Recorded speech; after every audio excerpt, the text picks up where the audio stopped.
And hi again. This is John Marshall with the Shared Services Leadership Coalition, and I am thrilled to bring to our conversations on the origins of the eGov Act and the 20th anniversary of the eGov Act, a rock star in the federal government modernist IT community, Karen Evans. Most of you know or recall Karen from her days as one of the earliest federal CIOs from her lofty position as administrator of the Office of E-Government and Information Technology at OMB, where she led the early implementation activities and the initial shared services initiatives out of the Bush administration.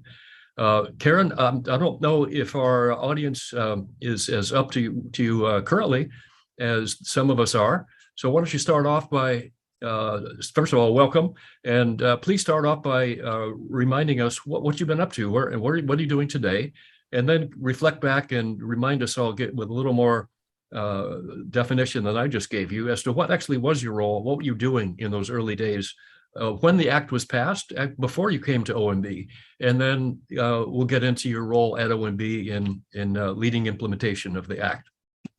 Well, John, I'm really excited to be here, and it's hard to believe it's been 20 years since the eGov Act passed, so I feel like I'm really dating myself now. Currently, right now, I'm the managing director of the Cyber Readiness Institute, which is a nonprofit focused on small and mid-sized businesses around 4 core areas, which are really cyber hygiene. And I could go on for the whole time that we wanted to talk about the eGov Act about that, because I'm pretty excited about the work that we're doing there.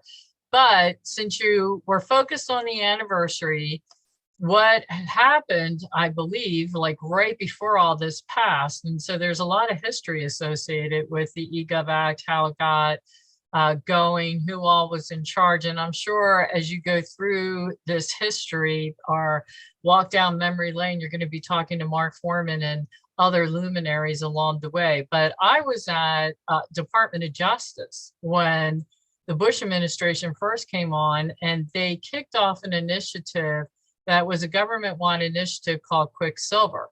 And what I ended up doing was talking to my boss, because I saw the emails coming through, and I said, I need to be on this task force, because when I was reading how it was going to go about and interview all the deputy secretaries across the administration about what could be done through the use of technology, we were doing some pretty innovative things at the Office of Justice Programs at that time.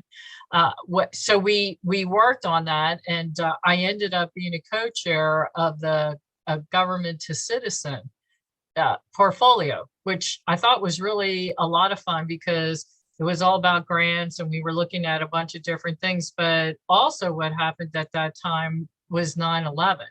And so that dramatically affected a lot of the things that were going on. And I have a little story here, because we were working at Justice on weapons of mass destruction. We had a group called Weapons of Mass Destruction. And every time they kept talking about grants, they were always talking about natural disasters. And I said, hey, we're making grants as it relates to weapons of mass destruction, and we really need to think about this. And I kept getting poo-pooed by everybody as I was presenting this stuff going forward. But then 9/11 happened, and I do remember that one of the last email messages I got out was, hey, we have to redo our portfolio before we present it to the Office of Management and Budget. And then everybody got focused on 9/11, and we started what our response was and how to do that. Then what ended up happening was I ended up being the Chief Information Officer at Department of Energy, where then OMB tapped into me and asked me to be the vice chair of the CIO Council. What happened then was the eGov Act passed, right? And so Mark Foreman was in there, and they were working on the implementation. And I remember getting my first Klinger-Cohen letter as the CIO of Energy, and my boss and the CFO said, what does this mean? And I said, oh my gosh, they're invoking authorities from 1996.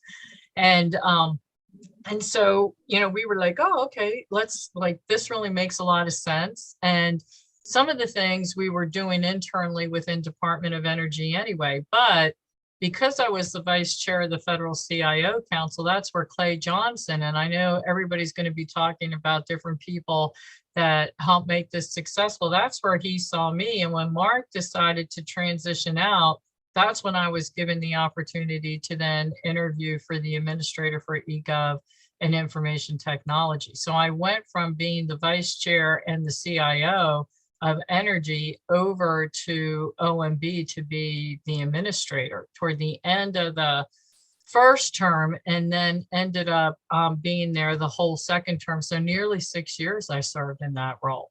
Wow, I think Karen, you have set an all-time longevity record for that position, and you got a lot done in those 6 years. And hats off to you for all that tremendous service.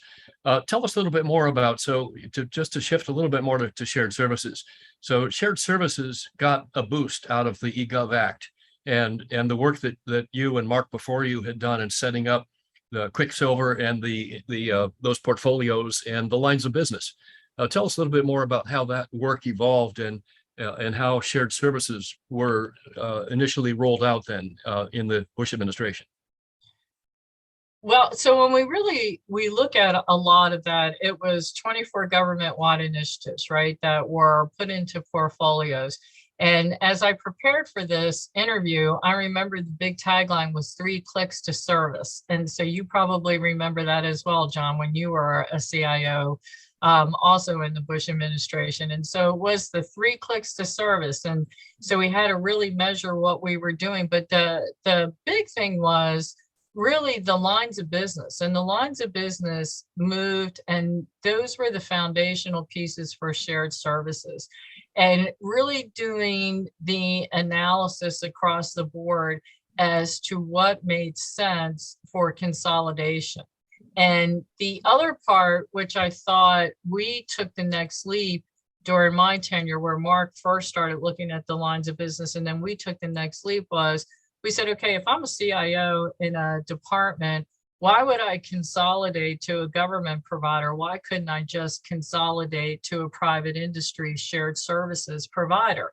Because then I would actually save implementation costs, and I'm going to eventually go there anyway. So let me just go and then do a phased approach with the different components within my department or agency. And so that's where we then started doing this evaluation of industry as well, right? So who could be the payroll providers? Who could be payment providers? Who could do financial services?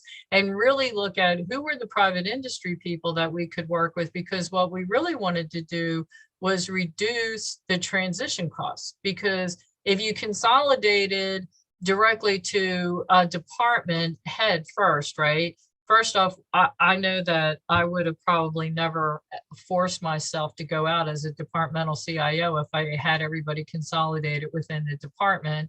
And then the second part was, okay, if you have really big components, you should allow them to go out first, right? And allow them to then just incur transition costs once. So let's really evaluate who our private industry partners are, and really bring them in and talk to them about the requirements so that we could get to true, what I would call private public partnership, where then the private industry is really providing the best of breed solutions for us.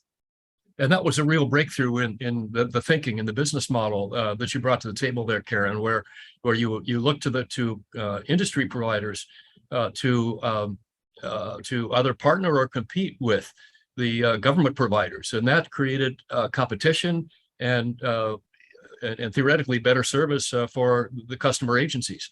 Yeah, it also caused a lot of consternation for sure, but I do remember a lot of the discussions when we were going forward, especially with agency providers, right?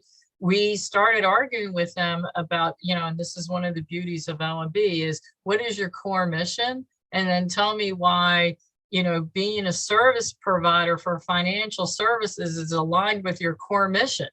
And the argument, and we had a wonderful, I think one of the things that really made this successful was we had an eGov committee that was led by the deputy secretaries and chaired by key members like Sam Bodman, and then a couple of other deputy secretaries that were just excellent. And we would ask these questions, and they would say, yeah, why is that? And the answer that we would get back from some of the other deputy secretaries were, I just want to manage my own resources. And the other deputy secretaries said, well, we want to manage our own resources too, and you're telling us to go to you. So why would we go to you? We should go to a private industry person and skip you. So there was a lot of really good, healthy debate about what made the best sense for the taxpayer.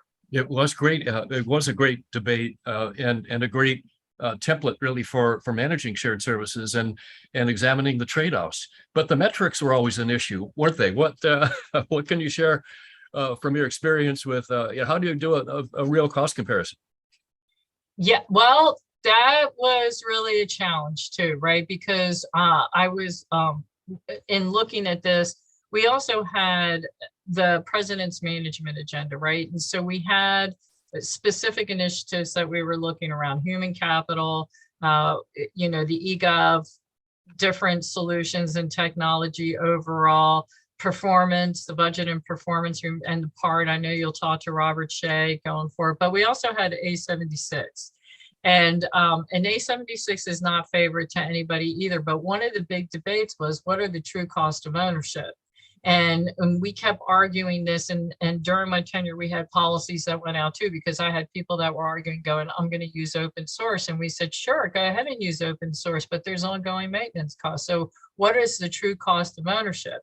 So that led to, okay, we're going to have to look at what's the overall program management, project management, how are they really budgeting for this? How are they really including costs? And we had to release guidance on this, which then led to cost, schedule, and performance, and then the ANSI standard 748. And then everybody was like, oh, no, I have a firm fixed price contract. And we were like, yeah, well, that's great that the price is the same, but if it takes you 10 years to actually implement, then we're not getting the performance and we're not getting the benefits.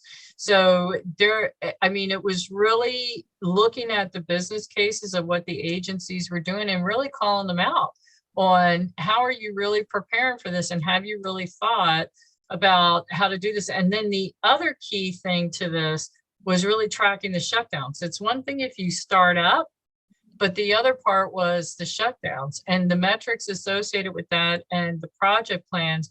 We would get all those milestones in and ask for evidence to show that they actually shut down systems so that we could realize those benefits. Yeah, and they didn't in a lot of cases, right? And the shadow staffs remained, and the full benefits were seldom realized, were they? Right. And we really, so when you were asking like, hey, what was really successful? The scorecard was really successful. We clearly could say, hey, this is what you needed to demonstrate to get to green. Then as everybody started getting to green, we were like, hey, you can't reset like financial management, right? The financial management scorecard would reset every year. And we were like, you can't really reset. And then we were like, oh, that's where the progress scores came, because you have green in progress, but you could have red overall. So it shows that you're hitting all your milestones.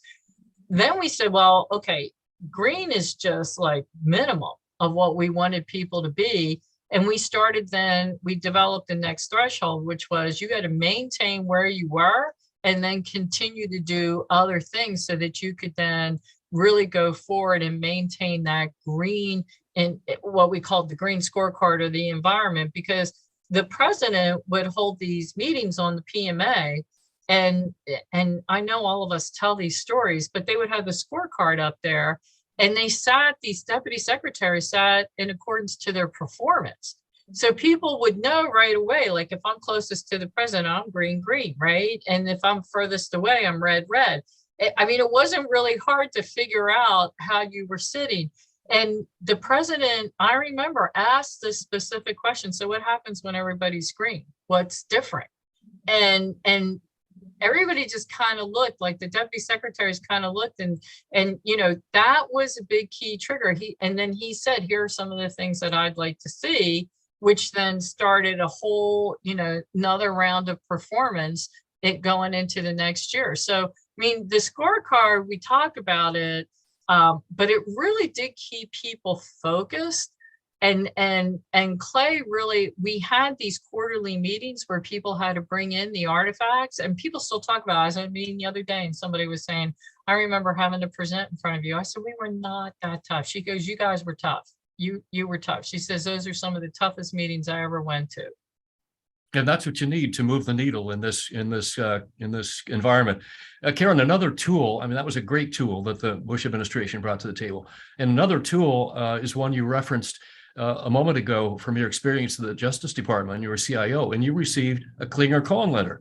We don't see too many that happen very often anymore, but the point of that, as I recall, was OMB was looking at 300s at business case justifications, and if they saw the ones that weren't very well supported or might have been duplicative of other agency investments, they could send a Klinger-Cohen letter, cancel out investments, and drive agencies to pool together in joint investments. Is that the way it worked? Oh yeah, absolutely. And then it went to the next evolution of that, which the infamous OMB passback.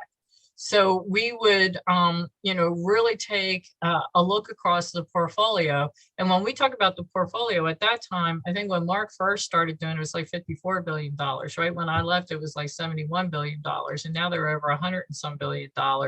But the idea was to really analyze over keywords who was doing the same thing, like case management systems, right? There were case management systems all across the board, grants management systems all across the board. Some of this still hasn't changed. They're still there, right? But some of the front end, so get back to the 3 clicks for service. So some of the front end activities, you still see that out there, like benefits.gov has really evolved, and the way and the service that it provides is great. Some of the back end stuff still needs to be done, but the front end, as far as the citizen, has achieved what was intended from that perspective.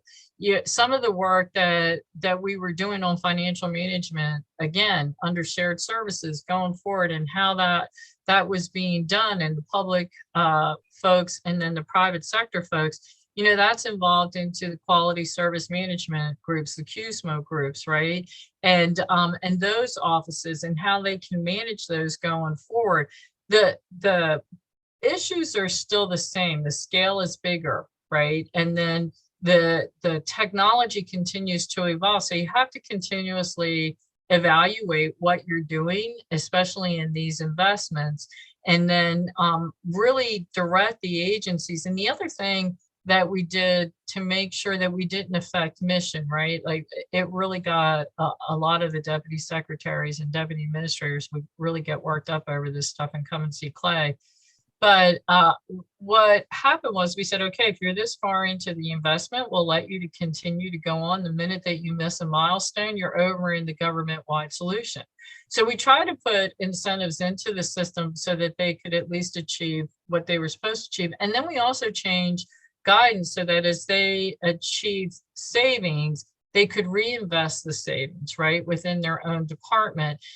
So there was a lot of incentives that were trying to put into there so that you weren't necessarily having to issue a Klinger-Cohen Act letter or an eGov, invoke the eGov authorities and stop different procurements and say, what the heck are you guys doing? There were enough checks and balances that evolved into portfolio stat, right, and tech stat, and those types of things going forward, that there was enough oversight that you could catch things before they got too far down the path, and then you could redirect them into the shared services model.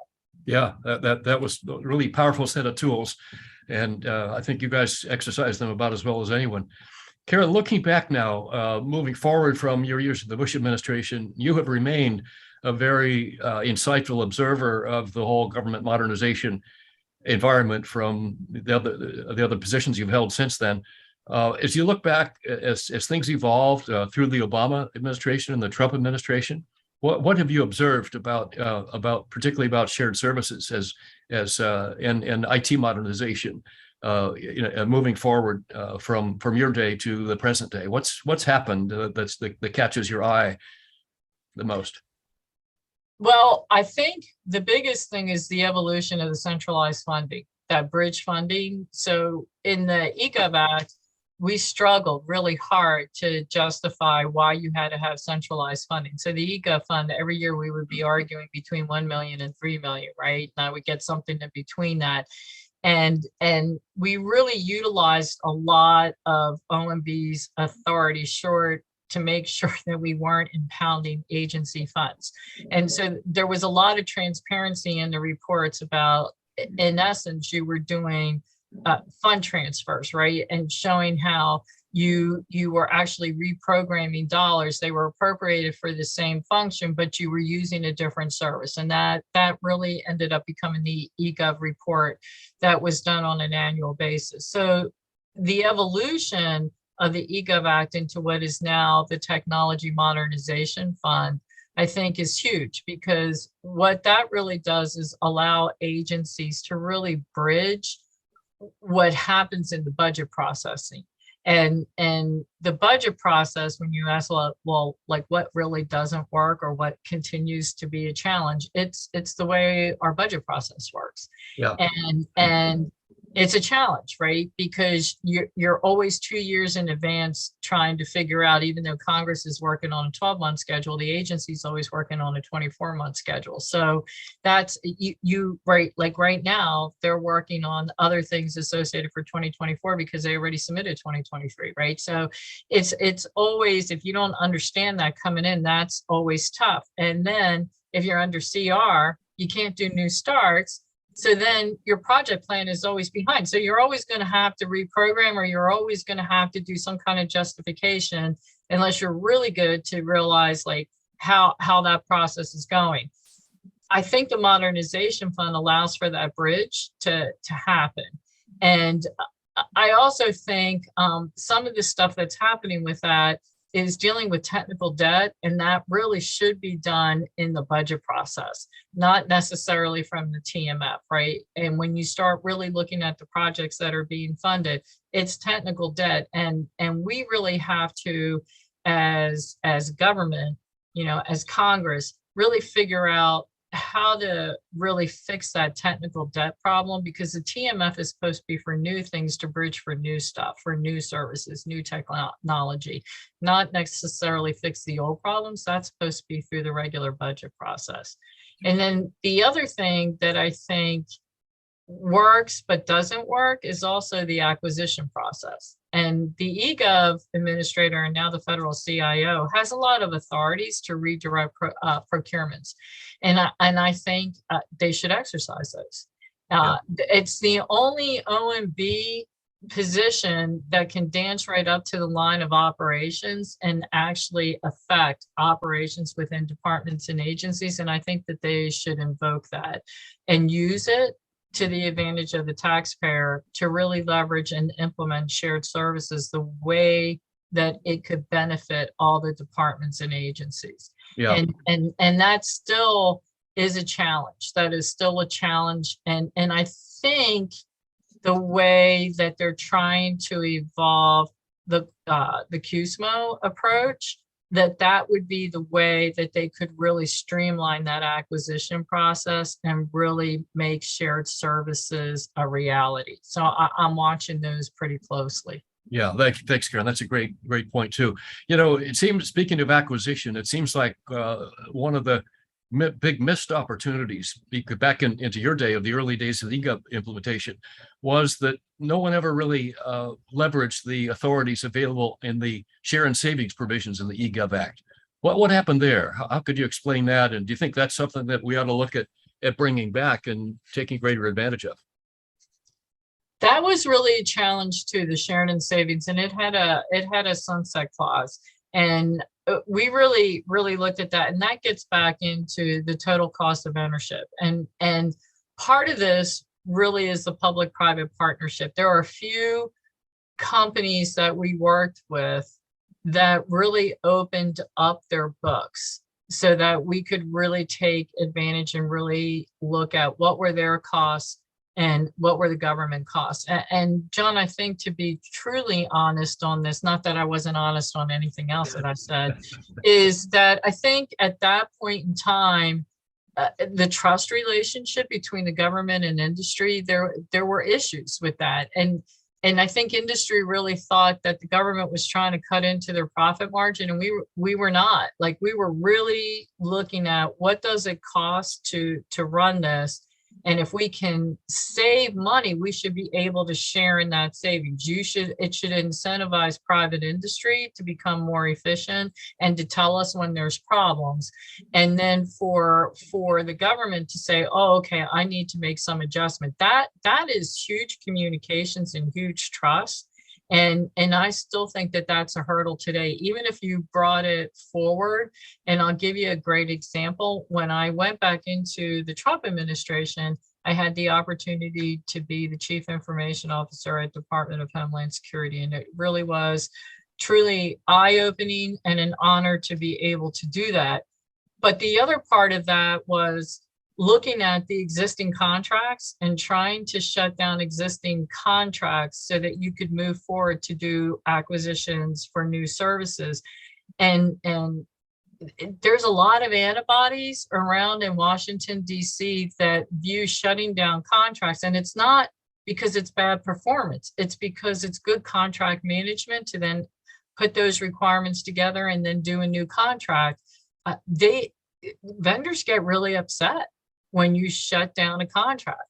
And vendors talk a great game and say, this is the reason why I'm probably not working in private industry and why I stay in the nonprofit world, is they say they want to do all this stuff all the way up to the point where you're going to cancel their contract. Then all of a sudden, I don't want to do shared services. I want you to keep my contract and do the other one. And, we were talking about that, about actually shutting down these old systems. Yeah. It's not just, hey, it's a government issue. It's also a contractor issue, and it's a human capital issue, and people have to be retrained going forward. And I would say industry is just as recalcitrant as the executive branch. They don't want some of these things to be shut down.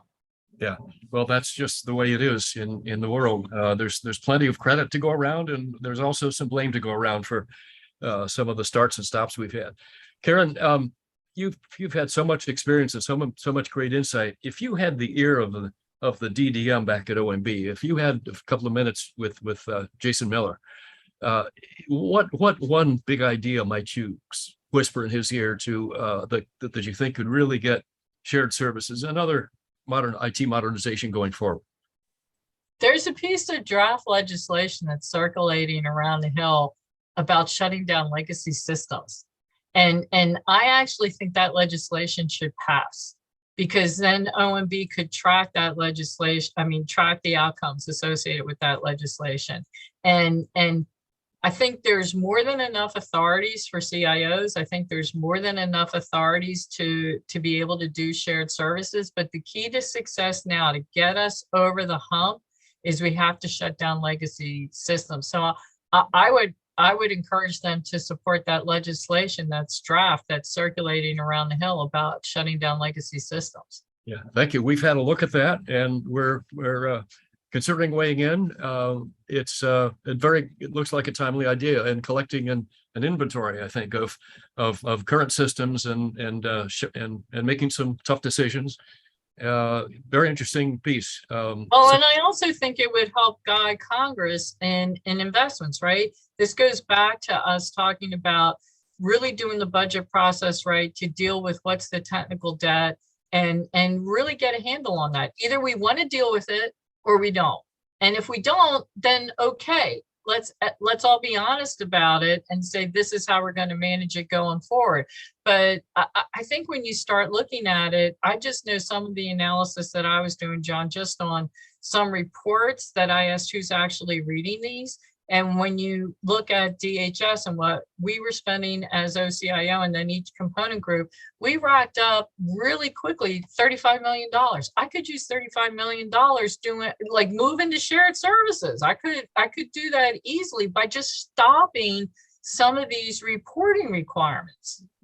Yeah, great thought, Karen. That's a great one to end with, and I think I hope that our friends at OMB will watch this discussion, and maybe it'll trigger some action on their part.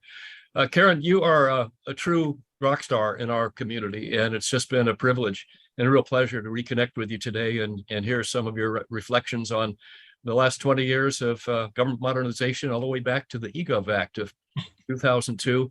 And we wish you all the best for future success in your current and future endeavors. And please don't be a stranger. Thank you so much for joining us today. Thank you, John. I really appreciate you allowing me to tell my stories. It's a great story, and there are many more. We'll have to do another one of these again soon. Thanks. Take care, Kara. Okay.